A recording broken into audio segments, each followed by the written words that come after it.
Pemirsa, Kampung Tugu di Cilincing, Jakarta Utara dikenal sebagai Kampung Portugis.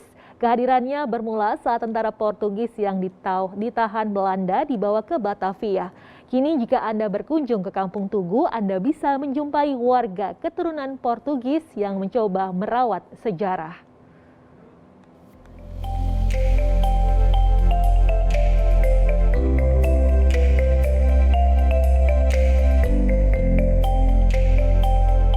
Kampung Tugu berada di kawasan Cilincing, Jakarta Utara. Kampung ini ada sejak abad ke-17. Kampung Tugu juga dikenal sebagai permukiman orang-orang keturunan Portugis. Pada 1641, para tentara Portugis yang saat itu berada di Malaka, Malaysia, ditawan oleh Belanda dan dibawa ke Batavia. Tidak hanya menetap di kawasan Batavia saja, warga Portugis ini juga diberikan kemerdekaan dengan syarat harus mengganti agama Kristen Katolik yang dianut menjadi agama Kristen Protestan dan mengganti nama Portugis dengan nama orang tua baptis. Perlakuan yang diterima warga Portugis di Batavia kala itu membuat mereka tidak nyaman dan meninggalkan Batavia lalu bersembunyi di sebuah daerah yang saat ini dikenal dengan nama Kampung Tugu. Apa tujuannya menyembunyikan diri ya? Mempertahankan Portugisan, mempertahankan kekatolikan, mempertahankan budaya yang mereka kenal.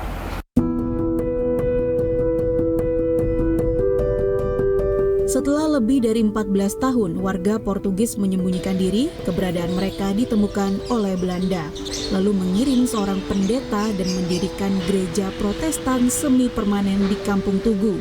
Gereja ini terbakar saat pemberontakan etnis Tionghoa yang meluas ke Kampung Tugu karena warga Portugis yang tinggal di Kampung Tugu dianggap sebagai warga Belanda.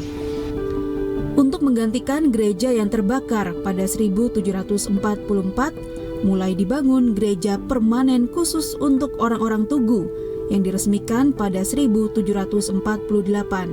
Gereja ini merupakan pemberian dari Tuan Tanah Belanda, Justinus van der Vinch. Gereja yang saat ini diberi nama Gereja Tugu bergaya arsitektur Eropa dilengkapi sebuah lonceng besar di sampingnya. Gereja Tugu kini berusia 274 tahun. Kini menjadi cagar budaya dan masih aktif digunakan. Gereja Tugu juga menjadi salah satu gereja tertua di Jakarta. Di Kampung Tugu juga terdapat sebuah komplek pemakaman yang uniknya hanya warga Tugu dan keturunan Portugis yang diperbolehkan dimakamkan di komplek pemakaman ini. Sebagai kampung para keturunan Portugis, Kampung Tugu memiliki bahasa sendiri yang biasa dikenal sebagai bahasa Kreol. Namun bahasa Kreol saat ini hampir punah karena sudah jarang yang menggunakan bahasa ini karena orang Portugis dan keturunannya takut dengan Belanda saat menggunakan bahasa Kreol. Setelah saya tanya-tanya sama orang-orang tua yang sekarang sudah nggak ada, kenapa bahasa Portugis tidak digunakan lagi? Mereka bilang dulu kalau kita ketahuan berbahasa Portugis ditangkap oleh Belanda dan dipenjarakan. Bayangkan, berbahasa aja nggak boleh. Jadi Belanda memang benar-benar ingin mematikan jati diri orang tua. Ingin menghilangkan jati diri orang dulu.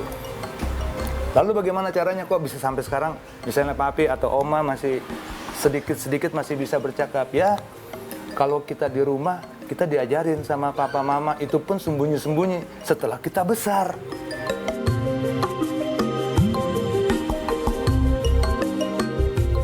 Meski bahasa Kreol sudah terbilang punah dan tak lagi digunakan, kata-kata Kreol masih digunakan oleh warga keturunan Portugis di Kampung Tugu dalam syair lagu keroncong yang dibawakan oleh para penerus garis keturunan Portugis. Musik keroncong menjadi bagian yang tak bisa dipisahkan dan jadi bagian penting dalam keseharian orang Tugu. Orang Kristen itu kalau nyanyi, beribadah diiringi musik. Kalau di tempat lain menggunakan orgel, seperti Sion, Emmanuel pakai orgel. Di Tugu membuat pakai apa? Di Tugu diiringi ibadah dengan musik yang sekarang dikenal sebagai musik keroncong. Seperti itu. Nah, keroncong ini selain buat mengiring ibadah, dipakai pribadi-pribadi. Misalnya mereka habis buka hutan menjadi ladang, mereka ngaso sambil nyanyi-nyanyi. Dan biasanya lagu-lagu yang tercipta pun seperti lagu-lagu balada, blues gitu kan.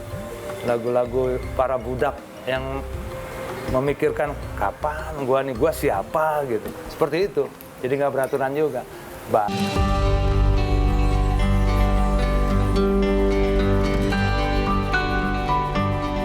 Tidak hanya memiliki bahasa sendiri, Kampung Tugu juga memiliki sebuah tradisi unik dan berbeda dengan kampung-kampung lain di Jakarta. Tradisi tersebut yaitu rabo-rabo dan mandi-mandi. Kedua pesta adat tersebut sama-sama terkait dalam perayaan Tahun Baru.